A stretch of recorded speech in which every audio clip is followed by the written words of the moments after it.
dark shades on top of my glasses. Right. And told me to look through there. I said, okay. So I did that one. But from there to the wall, this is, you're looking through something. But if I'm standing back in the door and the chart way over there, how am I supposed to see that? If I could see that far without glasses, I wouldn't be here. Right. Do I make sense? No, you make perfect sense. I'm just thinking about, I know that everybody, I don't know who's out there that may be listening to this, who works in the field of ophthalmology, whatever your position is, how long you've been doing it. So I know nothing, okay? I just know the perspective of someone that has been wearing glasses since I was a kid, right, up until I guess I leave this earth, because I don't got good eyesight, okay? But over there you won't have none.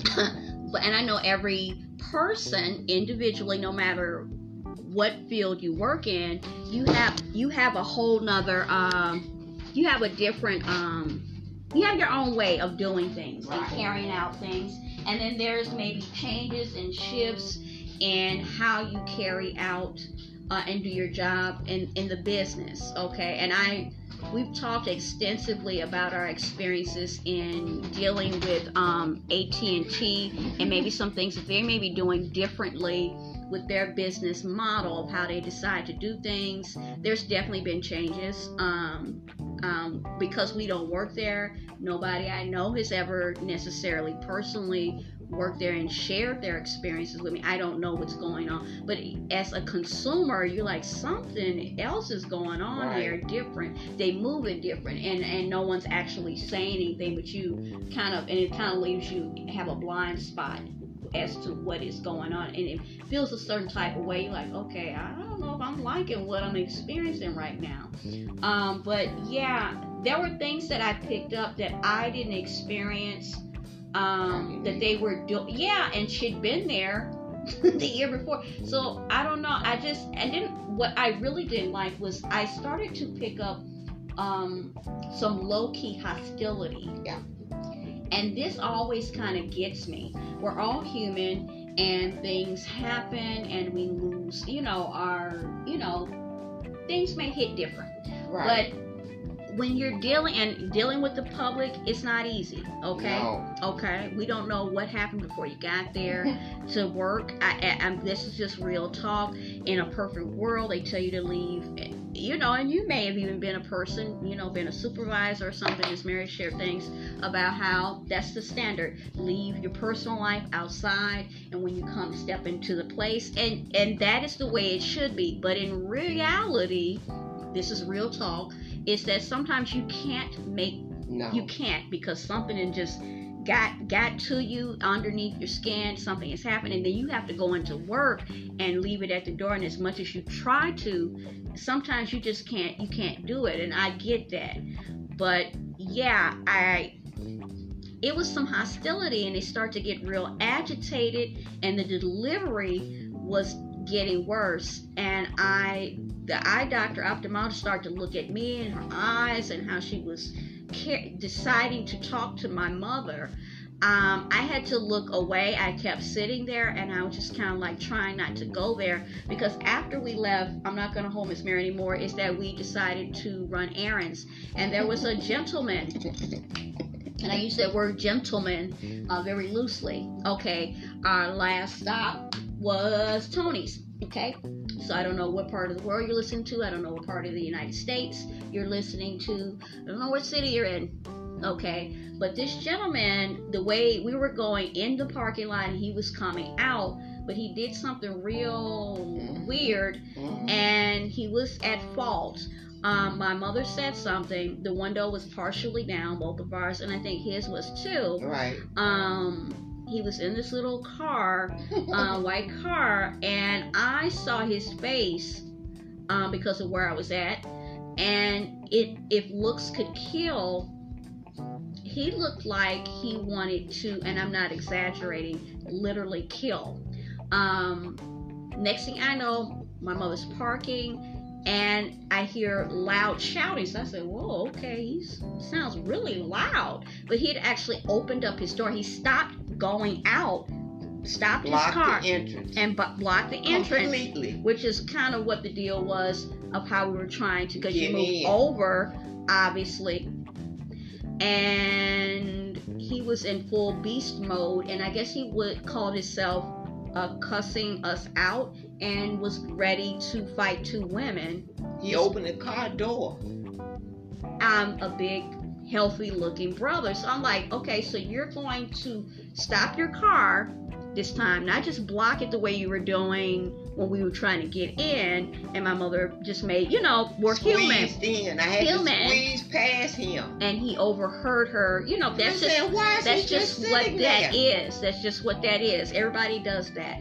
And was ready to beat up possibly me. He wanted me. He wanted you, but the way he was looking at me too. So it was like, okay, if you get in my way, I'm gonna annihilate you too. And I'm not exaggerating. This is what we've been talking about a lot, about when you look in people's faces when you're out and about, the sheer rage, and you're like, okay, this man, a dude, is going to get out of his car and actually like annihilate two women. And both a woman that just had a birthday, and it's a woman of a certain age, and it's from your own community. You're going to beat her up. I mean, like, because you're in the wrong. I mean, I'll never forget the look on his face. It was sheer hatred and rage, and I'm like, brother, this is not. And I actually, Miss Mary ain't no heavy, no lightweight. She was getting ready to. So what do you, and she was going to stop parking herself and, have a conversation with her. And I told her, I said, no, just keep doing what you're doing.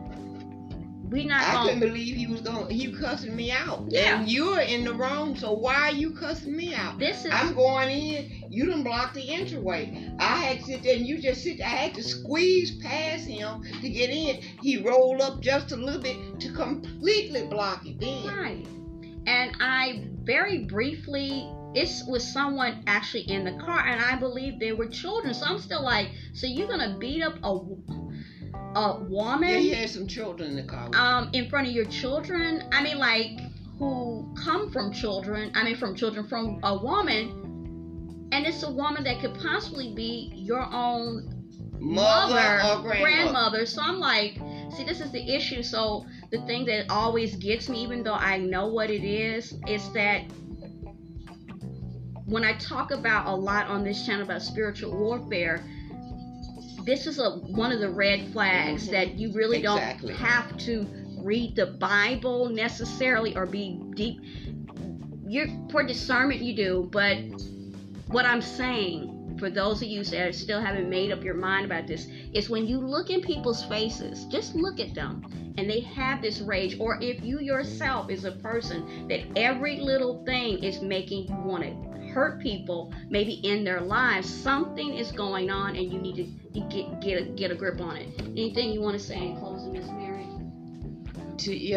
Thursday the 6th was a day that I will remember. I'm thinking about getting up and running one more errand today, and I hope it goes better. Only thing I can say is I am glad Jehovah's Holy Spirit was with me in everything I did yesterday, and I didn't do anything to embarrass him. I let the Spirit guide me because it was working on every nerve. I just wanted to go and get something done, come back home, and relax. But keep prayer in your heart, and if possible, keep as much love in your heart and forgiveness for people, because it is rough out there. It is. Enjoy the rest of your day, Miss Mary. You too, April.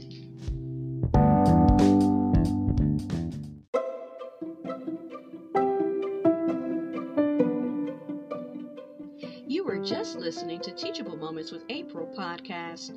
I truly hope you enjoyed this episode. We invite you to stay connected with us on our other social media platforms: TikTok, Pinterest, Instagram, Threads, YouTube, and now Rumble. You can also leave us feedback in 3 ways: in the Interact features section on the Spotify app, voice messages to the podcast through our customized link, or at teachablemomentswithapril@gmail.com.